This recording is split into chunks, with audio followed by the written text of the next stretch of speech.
ça faisait 5 ans, je crois 5 ans ou 6 ans que je voulais voir ce film-là. 5 ans ou 6 ans que je voulais voir ce film-là et que je ne sais pas, je n'avais jamais essayé de me trouver le temps. Voilà, c'est ça le mot que je cherchais.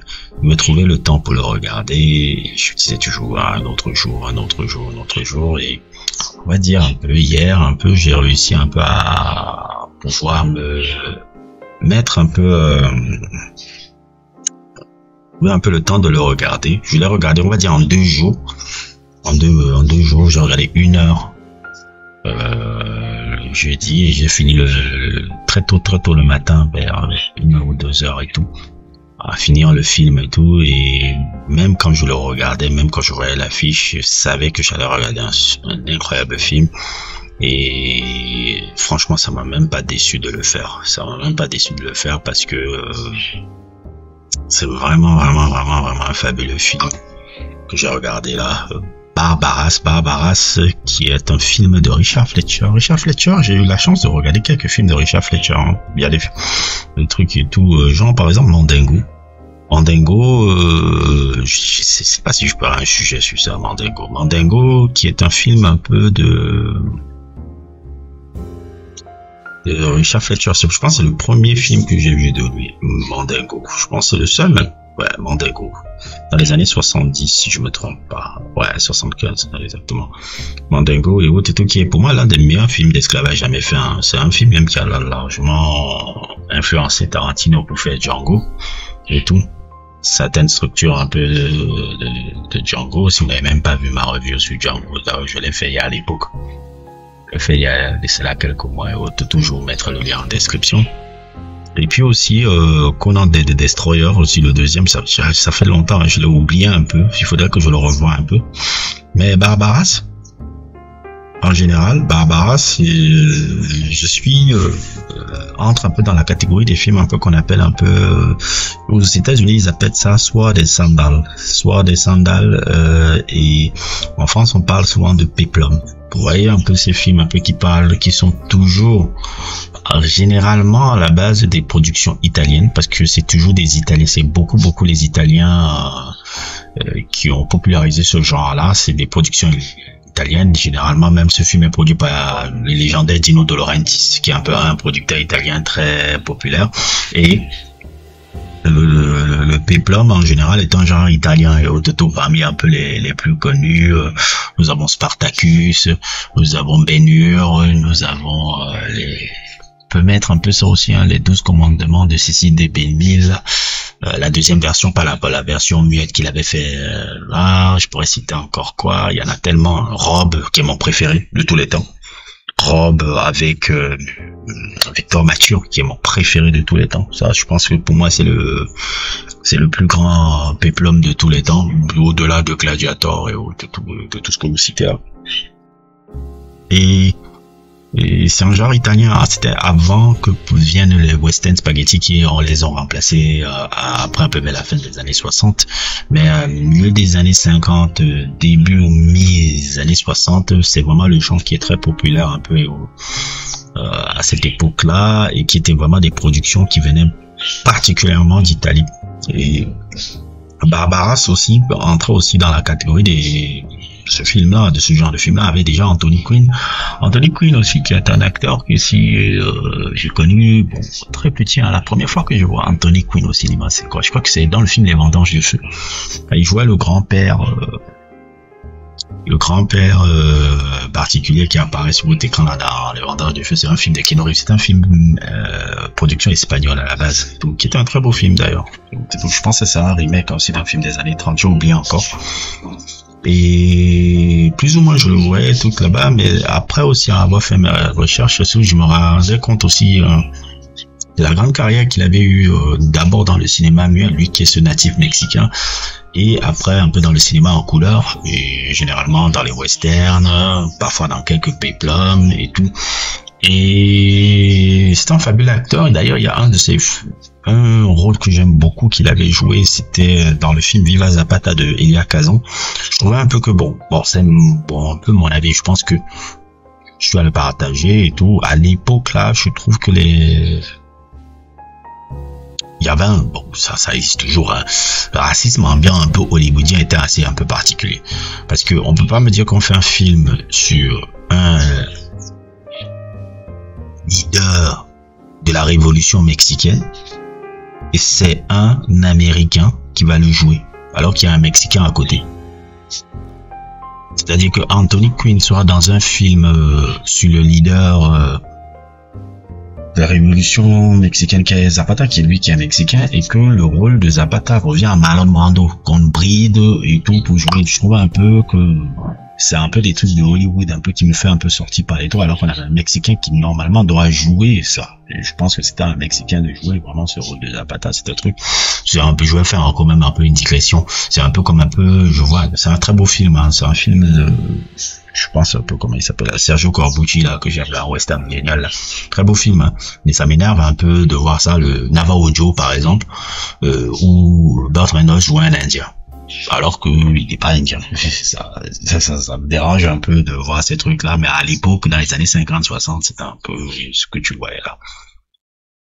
Et tout, et Anthony Quinn, un peu, c'est quelqu'un qui était un fabuleux acteur et tout, et Barbaras aussi, je pense que ça fait partie de ses meilleurs rôles, et tout, Barbaras qui parle un peu de l'histoire de celui qui est, de ce brigand, à la période de Jésus-Christ, qui avait justement été épargné par Ponce Pilate, par la demande un peu du peuple un peu de Jérusalem, du peuple de Rome, quand on venait crucifier Jésus-Christ, qu'ils avaient préféré qu'on prenne Barbaras, qu'on laisse Barbaras vivant par rapport à Ponce Pilate, puisque ça se déroulait, si je me trouve pas, à la période de Pâques, et à la période de Pâques, à cette époque, surtout à Rome, il y avait toujours un peu cette comment on appelle ça, cette tradition qui disait qu'on pouvait gracier un prisonnier et tout.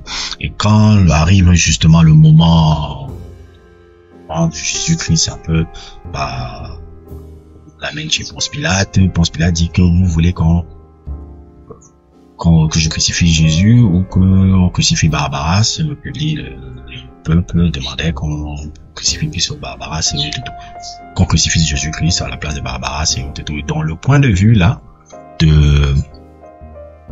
du film Barbaras, c'est vraiment sur ce personnage qui est un ancien brigand et autres, qui a été épargné dans la crucifixion, on dit ça, la crucifixion, je pense que c'est la crucifixion, je pense. Et on suit un peu son parcours, plus ou moins, de trucs, lui qui est ce brigand là, et lui aussi qui entretient aussi une sorte de relation un peu amour un peu particulier avec le personnage de Rachel, qui a été parmi les personnes qui suivaient Jésus-Christ. C'est un film très chrétien, avec une tonalité très chrétienne très forte. Déjà les films Péplum, un peu certains films là, comme un peu Rob aussi partage aussi un peu ça. Il y a beaucoup de rapport à la religion chrétienne et tout, puisque ça montre un peu à l'époque où la religion chrétienne était un peu persécutée. Barbaras aussi, il va de tout un parcours où justement avec la relation qu'il a entretenu avec, je pense, cette ancienne prostituée, on va dire, qui a été un peu, je dirais, un peu élevée par Jésus-Christ, un peu, je pense, un peu une sorte de haute Marie-Madeleine, même si elle a un nom qui s'appelle Rachel, un peu. Et elle qui partageait sa nouvelle foi un peu de Jésus-Christ partout, alors que c'était interdit un peu à Rome, se fait aussi lapider par l'institution romaine un peu, sur la place publique un peu. Et ça entraîne aussi une vengeance avec le personnage de Barbaras qui veut se venger un peu de ceux qui ont tué un peu la personne qu'il aimait. De ce périple-là, on l'enferme pendant, je pense, 20 ans. Lui se fait enfermer un peu pendant 20 ans, un peu dans une prison, ou dans un sous-sol un peu de tout terrain où il creuse. Il participe à creuser des trucs et on voit un peu toute son évolution un peu jusqu'à devenir gladiateur, etc., etc. En tout cas, ça se focalise beaucoup sur le parcours de Barbaras. En regardant ce film-là, non pas que je veux dire qu'il était influencé, parce que je pense que dans le gladiateur de Oliver Stone qu'il avait fait en 2000, là où il voulait remettre au goût du jour,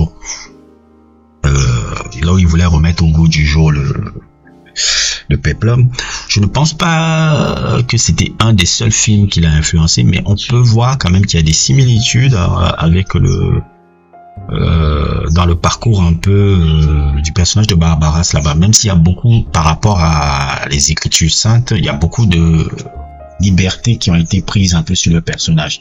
Par exemple, le fait que le personnage devient un gladiateur dans les écrits saints et tout, il y a, je pense, si je ne me trompe pas, et je suis encore parti rechercher un peu mes informations avant de commencer cette review là, qui avait des comment dire, qui avait des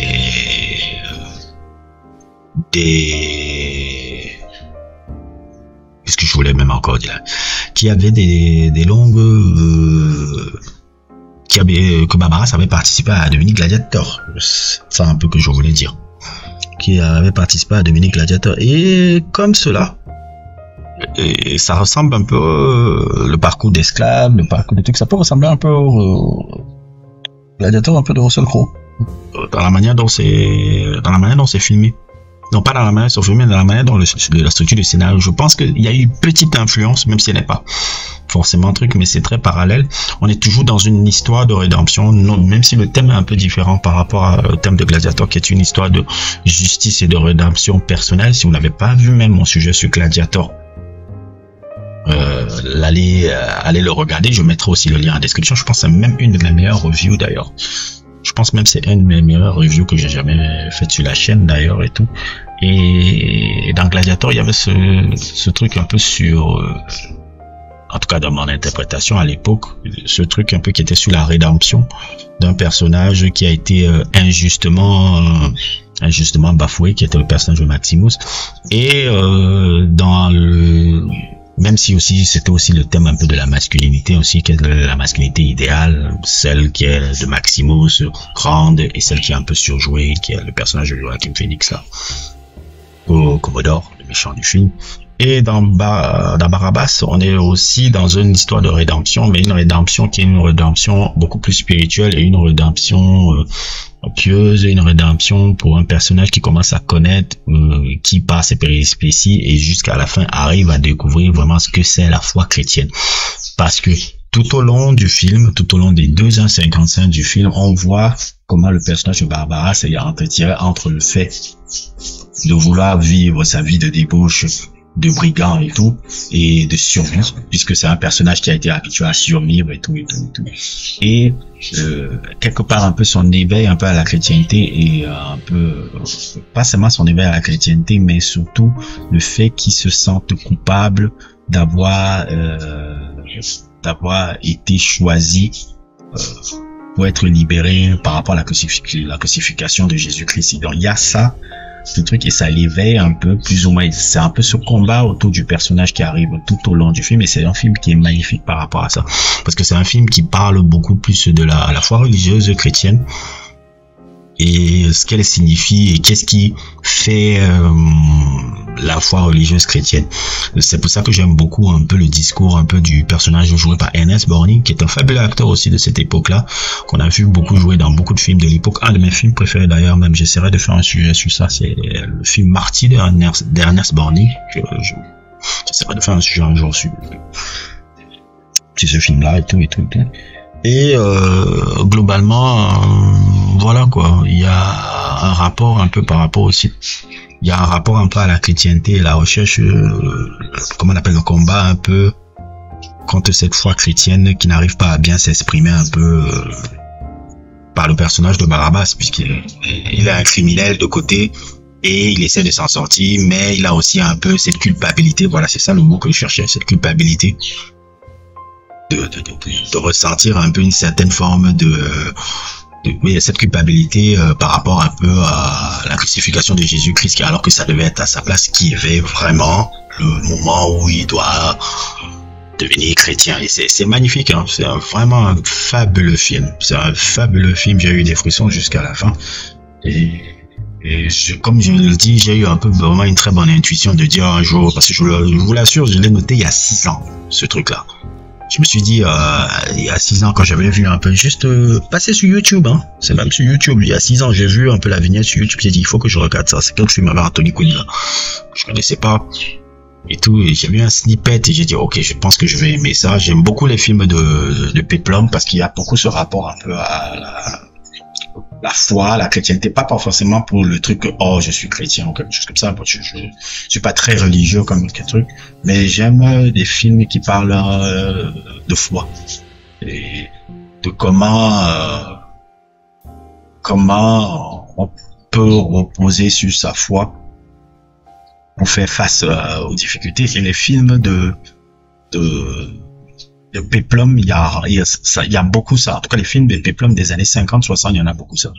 Barabbas en étant, les 10 commandements en étant, Ben Hur aussi, il y a un peu ça aussi dans ce truc sur la foi et autres et tout. Et beaucoup aussi, Rob, qui est pour moi le meilleur de tous les temps. Le meilleur de tous les temps. J'essaierai un peu de vous faire aussi un sujet sur Rob un peu le jour. Un jour et tout, quand je me poserai pour le faire et tout. En tout cas, c'est un film qui a très bien vieilli depuis 1961. Je ne sais pas s'il est très populaire parmi les films de Péplum. Je ne sais pas s'il est très populaire ou c'est un peu le truc obscur qui est aimé par quelques cinéphiles. Je ne sais pas trop. Mais en tout cas, de mon perspective, c'est un fabuleux film aussi du genre et tout. Et j'essaierai un peu de vous faire un sujet aussi sur vraiment qu'est-ce que le Péplum, qu'est-ce que les trucs et comment il a apporté beaucoup au cinéma et comment on a pu un peu voir les éléments du Péplum un peu dans le cinéma moderne.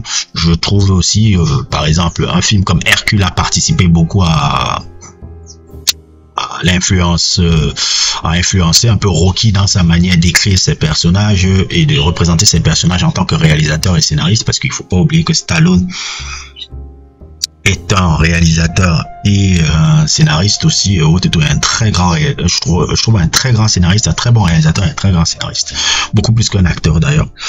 Et souvent les Péplum l'ont aidé beaucoup aussi à écrire ses personnages, notamment le personnage d'Hercule qui dans la plupart des films qu'il écrit et tout, la structure de ce personnage d'Hercule là revient tout le temps. La mythologie autour du personnage d'Hercule revient tout le temps. Notamment Rocky. Les Rocky, il a un peu vu comme le Hercule moderne. Si je veux un peu développer comme ça là. En tout cas, n'hésitez pas à regarder ce film